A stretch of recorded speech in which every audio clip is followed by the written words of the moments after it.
Saudara yang dikasihi Tuhan kita Yesus Kristus, berbicara tentang gagal, saya percaya bahwa kita di tempat ini juga sudah pernah mengalaminya.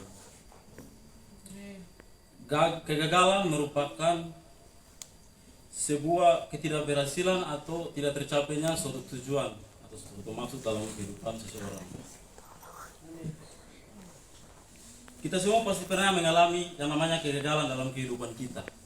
Jadi saya mau bertanya, saat saudara mengalami yang namanya kegagalan dalam kehidupan saudara, apa yang saudara rasa? Sakit enggak? Tentu sakit ya.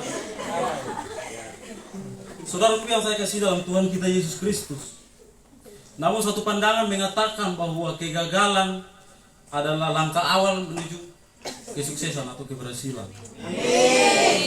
Untuk itulah firman Tuhan hari ini saya ingin memberikan satu tema untuk kita renungkan bersama-sama, yaitu berani gagal. Sekali lagi, berani gagal. Mengapa demikian? Mengapa orang harus berani gagal? Di sini ada beberapa kebenaran akan saya bagikan untuk kita bersama-sama, kita renungkan bersama-sama. Kebenaran yang pertama, mengapa orang berani gagal? Karena melalui kegagalan kita akan paham artinya berjuang. Seperti yang telah dikatakan sebelumnya bahwa kegagalan adalah langkah awal menuju sebuah kesuksesan atau keberhasilan.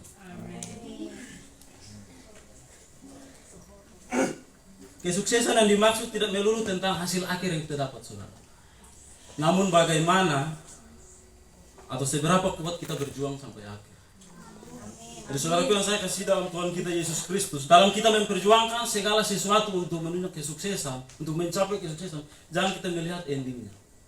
Namun bagaimana kita memperjuangkan, bagaimana kita mau taat, kita mau setia dalam mengikuti proses.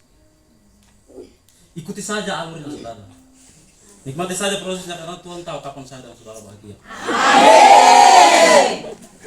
Berjuang untuk menggapai mimpi sangatlah berat, saudara. Bayangkan saja ketika berjuang, kita tidak hanya membutuhkan stamina yang fit, melainkan hati yang tegar pula. Dalam memperjuangkan sesuatu, kita juga dituntut tetap konsisten. Agar apa? Agar perjuangan kita itu bisa menemui hasil akhir yang kita inginkan. Dengan kegagalan, maka kita akan merasakan bagaimana sakit dan perihnya kita berjuang. Hal tersebut pasti akan memberi kita sebuah pengalaman hidup yang tidak akan kita lupakan dalam kehidupan kita. Saudara yang saya kasih dalam Tuhan kita Yesus Kristus, kebenaran yang kedua, sukses tanpa gagal akan membuat kita tidak mendapatkan pelajaran hidup. Jadi saudara yang saya kasih dalam Tuhan kita Yesus Kristus, tidak ada artinya orang sukses tanpa gagal. Bahkan tidak ada sejarah orang sukses tanpa gagal. Di mana-mana orang mau jadi seseorang, orang mau jadi sukses, pasti mereka akan mengalami yang namanya kegagalan dalam kehidupan. Saudaraku yang saya kasih dalam Tuhan kita Yesus Kristus, sukses tanpa gagal itu bagaikan nasi goreng yang tidak diberi bumbu apa-apa. Hambar, saudara. Tawar, tidak ada rasa apa-apa, saudara. Begitu juga dengan kesuksesan. Kita sukses kalau tanpa gagal, kita tidak akan tahu. Karena kegagalan akan memberi kita banyak pelajaran di masa depannya. Ketika kita berhasil meraih kesuksesan, kita juga dapat berbagi pengalaman yang telah kita lalui bersama dalam memperjuangkan. Hal tersebut dapat membantu orang-orang yang hilang harapan karena kegagalan. Saudaraku yang saya kasih dalam Tuhan kita Yesus Kristus, motivasi hidup pasti akan terbangun ketika orang telah mengalami sebuah kegagalan. Coba bayangkan ketika kita berjuang, sekuat tenaga, hati, pikiran, bahkan perasaan. Semuanya kita korbankan semata-mata hanya untuk meraih kesuksesan, saudara. Saudaraku yang saya kasih dalam Tuhan kita Yesus Kristus, dalam diri pasti akan muncul sebuah perasaan bangga serta apresiasi terhadap diri sendiri.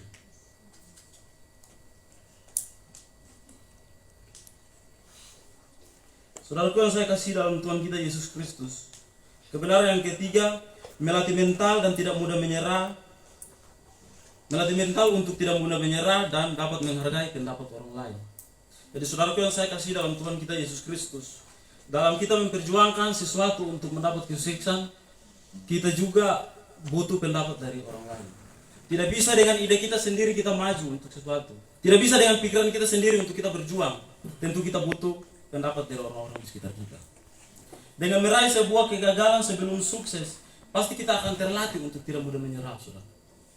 Saudaraku yang saya kasih dalam Tuhan kita Yesus Kristus, kita tidak akan mendapatkan apa-apa meskipun kita sudah berjalan terlalu jauh, saudara.